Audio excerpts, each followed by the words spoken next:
C'est l'heure du journal de l'Afrique, soyez les bienvenus sur France 24. À la une ce soir, une grande partie des migrants arrivés illégalement dans l'enclave espagnole de Ceuta a été refoulée vers le Maroc. Un retour qui a provoqué des heurts, de violents affrontements ont éclaté entre ces candidats à l'exil et la police marocaine. De son côté, Madrid accuse Rabat d'agression et de chantage. Les précisions de notre envoyé spécial à Ceuta dans un instant. Dans ce journal, nous irons également au Tchad. Vous verrez qu'un mois après la mort d'Idriss Déby, le pays est encore sous le choc et l'opinion publique divisée sur le processus de transition. Reportage à suivre. Enfin, nous irons en Côte d'Ivoire. Vous verrez que le e-commerce a le vent en poupe, mais que souvent, il se développe de manière informelle sur Facebook ou WhatsApp. Reportage de Thaïs Brook à la fin de cette édition. Tout ça pour ça, c'est ce qu'ont déclaré certains migrants qui sont parvenus à entrer dans l'enclave espagnole de Ceuta et qui ont été massivement refoulés vers le Maroc. Un retour qui a suscité leur colère. Ils sont déterminés à retenter leur chance. De violents affrontements les ont opposés à la police des frontières marocaines la nuit dernière. Nicolas Germain. Au poste frontière de Ceuta, ces Marocains attendent de rentrer chez eux. En début de semaine, 8000 migrants étaient entrés dans l'enclave espagnole de Ceuta sur la côte marocaine. Madrid affirme en avoir déjà expulsé 6000. De l'autre côté de la frontière se trouve la ville marocaine de Fnidek. Yasser vient de rentrer au Maroc.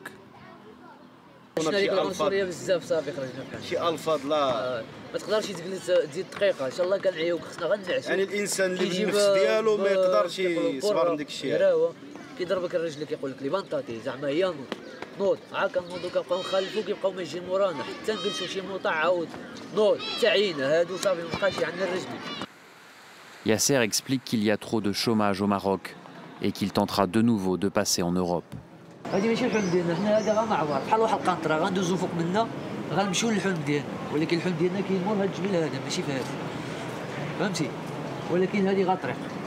Madrid estime que Rabat a délibérément laissé passer les 8000 migrants, car le Maroc est furieux depuis que l'Espagne a autorisé sur son territoire l'hospitalisation du chef des indépendantistes sahraouis, l'ennemi juré du royaume chérifien.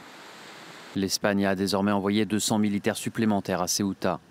Les deux enclaves espagnoles de Ceuta et Melilla sur la côte marocaine sont les deux seules frontières terrestres entre l'Union européenne et l'Afrique. Une crise migratoire qui en cache une autre, le conflit au Sahara occidental et l'hospitalisation du chef du Front Polisario sur le sol espagnol est à l'origine des tensions entre les deux pays. Madrid qui déclarait hier par la voix de sa ministre des Affaires étrangères que les deux dossiers n'étaient pas liés, change de ton. L'Espagne a accusé ce jeudi le royaume chérifien d'agression et de chantage. Les précisions de notre envoyé spécial Wassim Cornet. La crise diplomatique qui continue entre le Maroc et l'Espagne. Rabat ne digère toujours pas l'hospitalisation du chef du mouvement indépendantiste du Sahara occidental à Madrid le mois dernier. Une hausse de ton de la part des autorités espagnoles. Le gouvernement espagnol a accusé le Maroc d'agression et de chantage suite à l'arrivée de ces 8000 candidats à l'immigration en début de semaine. La ministre de la Défense qui s'est dite absolument choquée d'avoir entendu des informations comme quoi des jeunes mineurs, parfois âgés de 7 ou 8 ans, avaient traversé la frontière tout seuls sans avoir été retenus par les autorités marocaines. Chose que nous avons pu nous-mêmes confirmer puisque nous avons aperçu un garçon de plus ou moins cette tranche d'âge à proximité du hangar de la Croix-Rouge où tous les mineurs non accompagnés sont rassemblés. L'ONG Amnesty International qui a appelé les deux pays à la responsabilité et à arrêter d'utiliser des milliers de vies humaines, dont des mineurs, comme des pions dans un jeu politique. Cette nouvelle attaque au Mali, elle a fait 16 morts et plusieurs blessés parmi les civils. Le véhicule des victimes a sauté sur une bombe. L'attaque orchestrée par des djihadistes affiliés à Al-Qaïda s'est déroulée tard hier près de Gao, dans le nord du pays. Dans le reste de l'actualité, en bref et en images, Aboubacar Shekau, grièvement blessé, le chef du groupe djihadiste Boko Haram, aurait tenté de se suicider pour éviter d'être capturé par des djihadistes rivaux liés au groupe État islamique dans le nord-est du Nigeria. Ces informations ont été livrées par des sources du renseignement nigériane. 600 nouveaux instructeurs russes prochainement en Centrafrique. Bangui a notifié au Conseil de sécurité de l'ONU son intention de les accueillir, en plus des centaines de paramilitaires qui l'aident depuis 5 mois à combattre une rébellion. Moscou, dont l'influence est grandissante dans le pays, entretient déjà depuis 2018 un important contingent d'instructeurs pour former l'armée centrafricaine. On connaît la date des élections nationales en Éthiopie. Ce sera le 21 juin prochain. Le pays miné par la guerre au Tigré et des violences politico-ethniques devrait initialement organiser ce scrutin en août 2020, mais ces élections avaient été repoussées dans un premier temps au 5 juin 2021 en raison de l'épidémie de Covid-19. Début de la campagne pour les législatives du 12 juin en Algérie. Elle a démarré ce jeudi dans un climat de répression. Ces élections anticipées, qui auraient dû avoir lieu en 2022, apparaissent comme une tentative du régime de reprendre la main face au retour du Hirak dans la rue depuis la fin février. La campagne s'achèvera le 9 juin. Et on reste en Algérie avec la projection en avant-première d'Héliopolis, le nouveau long-métrage du réalisateur et producteur algérien Jafar Gassem. Inspiré de faits historiques, le film revient sur les raisons qui ont mené aux manifestations du 8 mai 1945, au lendemain de la fin de la Deuxième Guerre mondiale. Un film qui rappelle les massacres perpétrés par la France coloniale contre les populations civiles algériennes à Sétif Guelmaï Kharrata.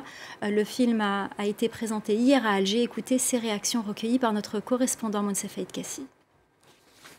Des expériences ont montré que des fois l'art ou le cinéma déclenche des déclics politiques. Bouchareb l'a fait dans Indigène, à l'époque où le film est sorti. Je souhaite qu'Héliopolis soit lu de cette manière, soit interprété de cette manière, parce que c'est quand même un film qui est contextuel. J'ai tout fait personnellement et avec mon équipe d'écriture de ne pas être trop victimiste, de ne pas jouer la victime. C'est un film de contexte. On a laissé les acteurs vivre directement les moments difficiles.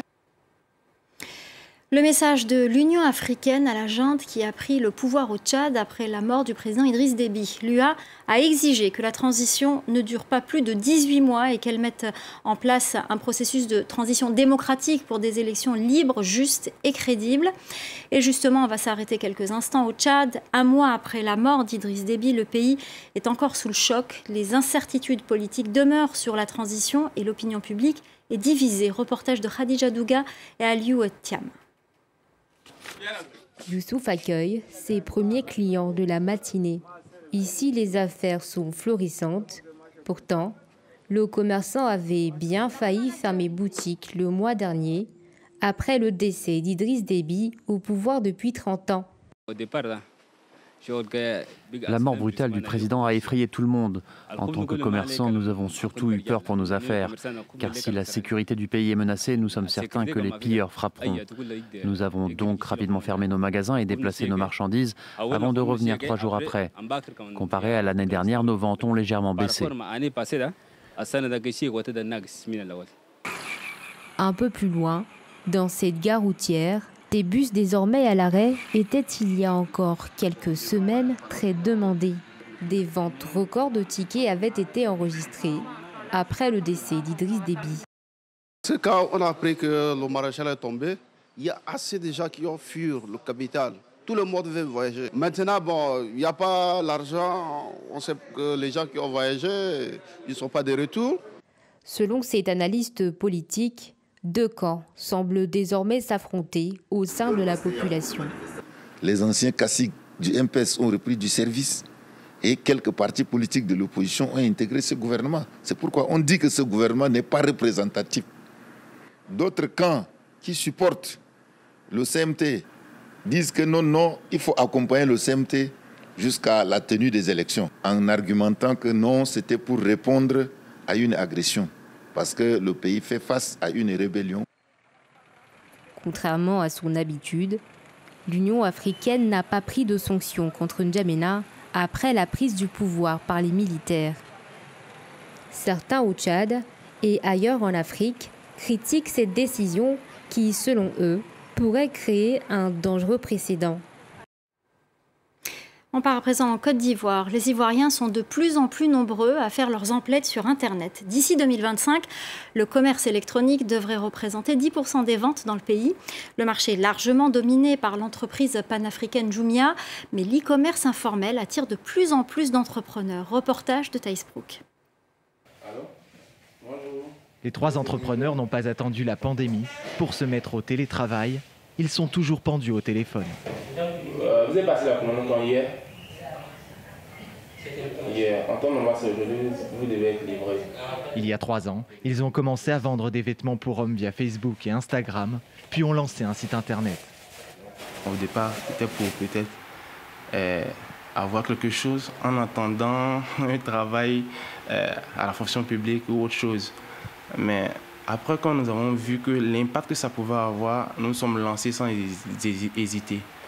Vendre par l'entremise des réseaux sociaux leur permet de toucher une clientèle plus large et surtout de faire beaucoup d'économies. On paye moins les charges qu'une boutique normale pourrait payer. Nous, on se base seulement à domicile. Moins de charges donc et aucune taxe. Alors en début d'année, le gouvernement a décidé de réguler le secteur de la livraison. Les entreprises ou livreurs indépendants doivent s'acquitter d'une autorisation d'exercer d'un montant de 5 millions de francs CFA, soit 7 600 €. C'est un peu abusé, parce que la majorité de ceux qui font les livraisons, ce sont les étudiants. Moi, pour ça, je suis étudiant en droit. Voilà, j'ai fini ma licence, je me suis arrêté là pour le moment. Et je me débrouille en faisant mes livraisons.